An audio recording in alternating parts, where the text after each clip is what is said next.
I have no idea why I volunteered for the midnight shift. The extra 40 cents per hour wasn't really worth it. Everyone I was working with had good reasons to not take the shift that week. Me, being the nice person I am, took the shift no one wanted. If I didn't, it would have gone to someone with less seniority in the company. And I knew that everyone below me either had kids to look after or college classes. The person who was actually meant to work the midnight shift had a medical emergency the day before, and it was such short notice I knew it was causing problems.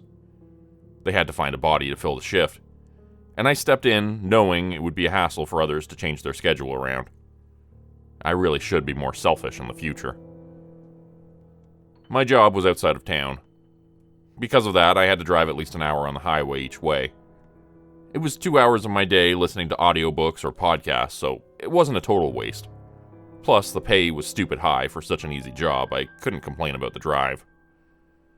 But even so, I found the highway at night super creepy. For long stretches, there was nothing but endless trees on either side of the road. Driving in the pitch dark, you were only able to see a few feet in front of you, and most of that few feet was just trees. It wasn't pleasant. At least for me. I watched the Blair Witch Project far too young. I know it's not a scary movie for anyone else, but seeing trees at nighttime? No thank you. But somehow my kindness outshone my fear of the woods. I was driving in for my shift around 11:30 p.m. I needed to speed if I would make it to work by midnight. But I saw something I could not ignore. On the side of the road, I saw a car pulled over and the driver's side door open. I didn't see anyone around the car as I came up on it. I saw it was a taxi, and that gave off some red flags. A few months ago, my car needed to be taken in for some work. I hitched a ride with a coworker, and we got talking just how expensive it would have been if I got a taxi or an Uber to work even one night. I didn't even want to think about how much it would cost if the taxi went by the meter. I had heard that sometimes they do a flat rate between cities, but once you're off the highway, the meter starts. I never bothered to find out if that was true. Seeing a taxi on the highway was weird enough. Seeing a taxi on the side of the highway, top light on and door open with no one around, was really weird. I think anyone would think that. But I may be the only person to pull over and see what was going on. I was already going to be late for work, but I knew it would bother me if I didn't at least check to see if someone needed help. I pulled over, but I already passed the taxi when I decided to stop. Instead of backing up, I just got out of my car, taking my cell phone and flashlight out from the trunk. This could be some sort of scam, a way to get people to pull over to be robbed. But I honestly never heard of that happening, like ever. At least not where I lived. And my flashlight weighed at least 5 pounds. I could get a good hit into somebody and just make a run for it. Kicking up dust as I walked over, I could tell something was very wrong even before I reached the car. I hadn't noticed before, but one of the back doors was open as well. I already had my phone out and tried dialing to get help on the way, but only got static, which I thought was also very weird. I've never had issues with a signal out on the highway. My phone connected to my car. It would read text while I was driving. A signal had never been an issue before. I think any normal person would have just left. But I guess I'm stupid. I looked inside the car for anyone or anything that would explain why it was just sitting there at the side of the road.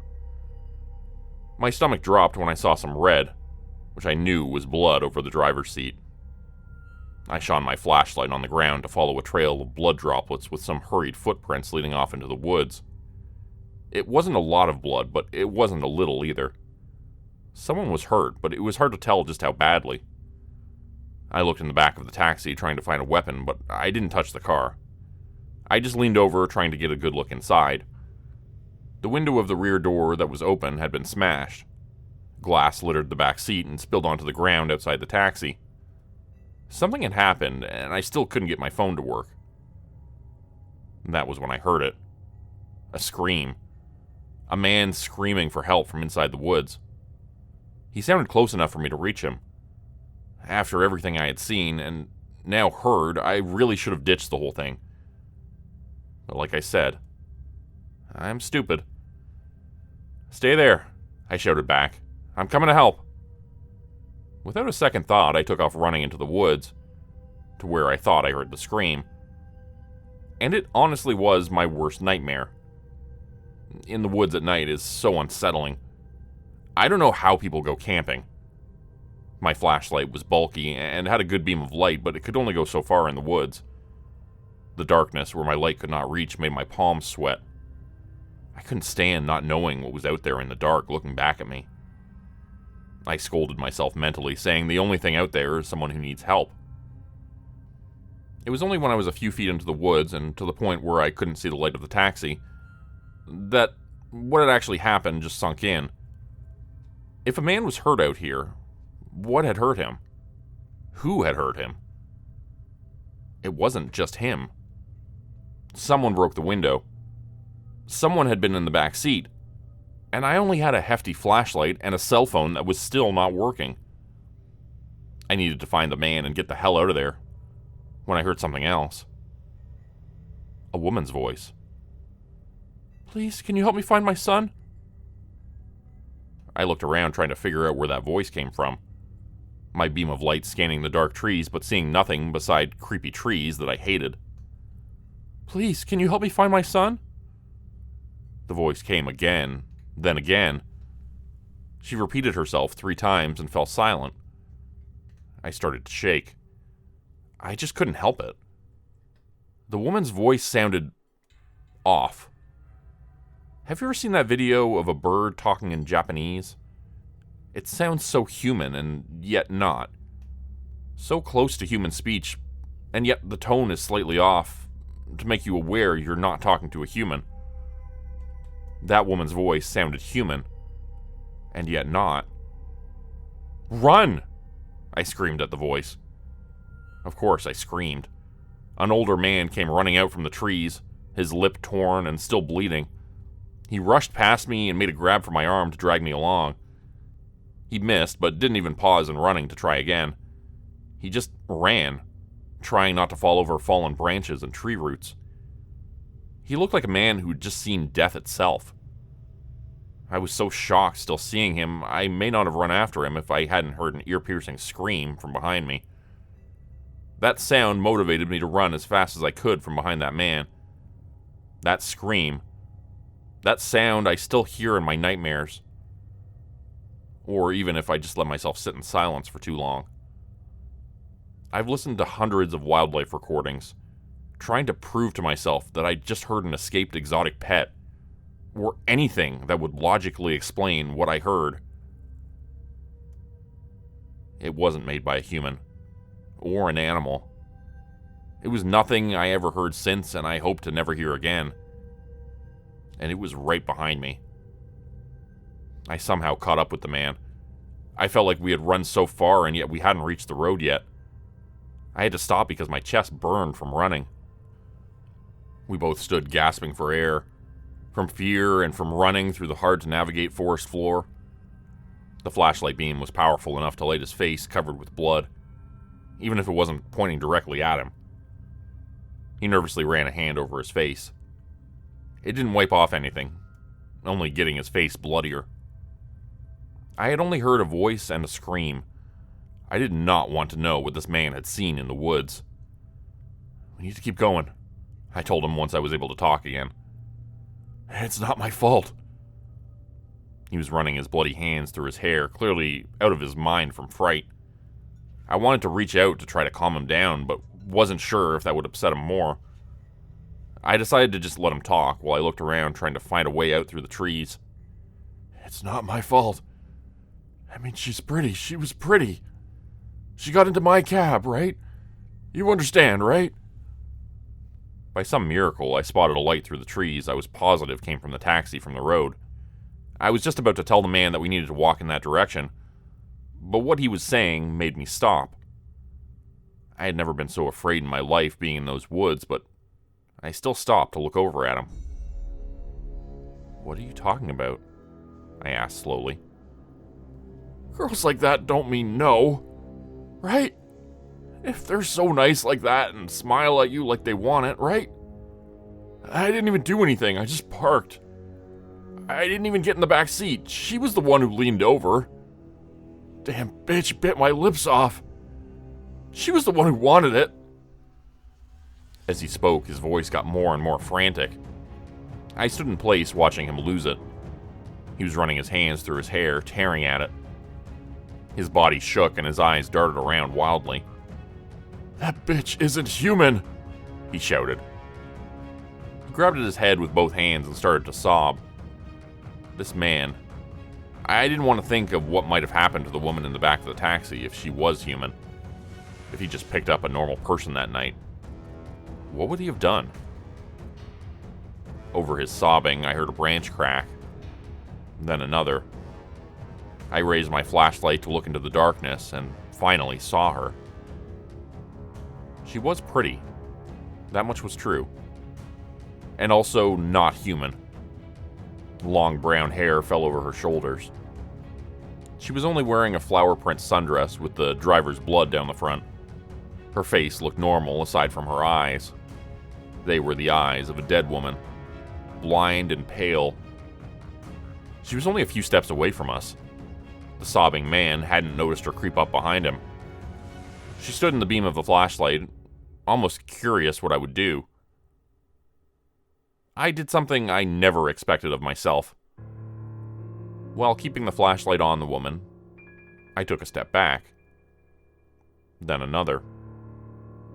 The taxi driver was in so much distress he didn't notice me slowly backing away from him. It was only when I was a decent distance away from him that the driver finally raised his head.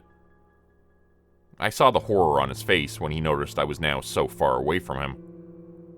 Almost in slow motion, I watched as he reached out a hand for me, and at the same time, the woman took him. Her mouth ripped open, causing her head to look like a demonic Pez dispenser. With her hands suddenly long claws, she grabbed his shoulder and latched onto his neck. Her eyes stayed on me the whole time. Blood soaked the front of the driver's shirt before he could even scream. That woman never took her dead eyes off of me, as she tore flesh away from the man.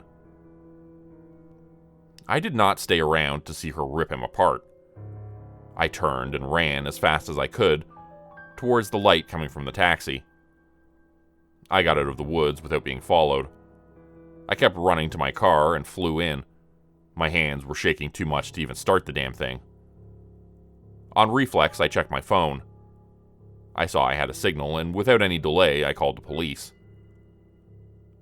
I don't know why I stayed in my car, or why I didn't just leave after reporting my story. Even in my state, I knew I couldn't tell the truth.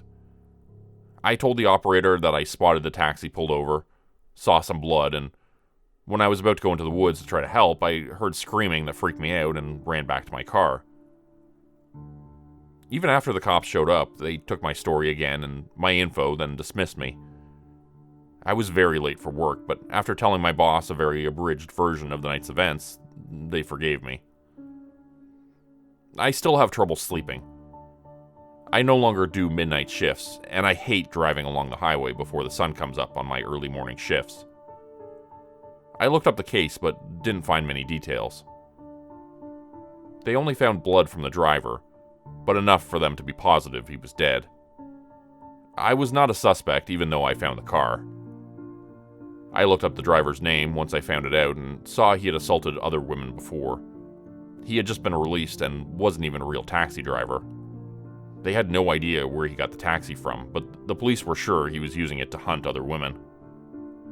A bit of information about the case that made it possible to sleep at night was who the woman was.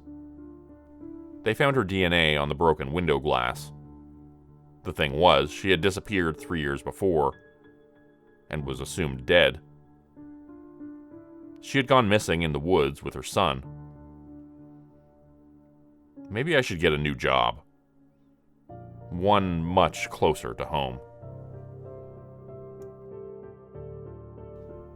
Today's video was supported by patrons like Mark from Earth, Crimson Muse, Joy Burton, Diane Showers, Mark Sewall, Cheryl James, Pick Your Sticker, Teddy Dog, Clue404, Mama Cotto, Dante Kincaid, Zarin Ray, Angela Donovan, Blarian50, Devin Kyle, Timothy Baird, Ajeti, Bert Turner, Bajani Aspinall, Michael Pierce, Big Joe, Carrie Harkonnen, LaDonna Spivey, Scott Tanaka, Tom Stewart, Sherman Davis, Bryce Shelton, Susan McClendon, Elise Batiste, Lisa and the Cult Jam, Open Circuit, Fabulavore, Raymond Jaggers, That Darn Fox, Raison Detra, Kai Gaming 99, Wendy Burns, The Wendigo, Michael Squishy Park, The Gemstar, Vault 77 Citizen, Puppy Dan, Clovis Wolf, Eldridge Elm, Derek Prey, Elder Being, KC Hawaii, Rob T,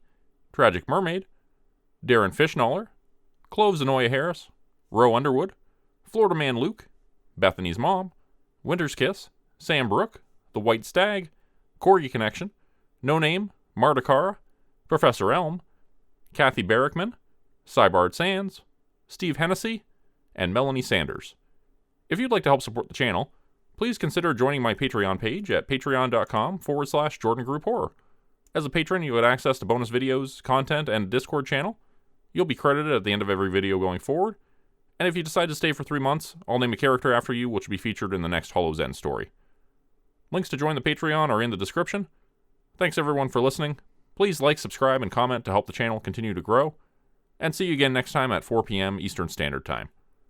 Hope you all have a great night.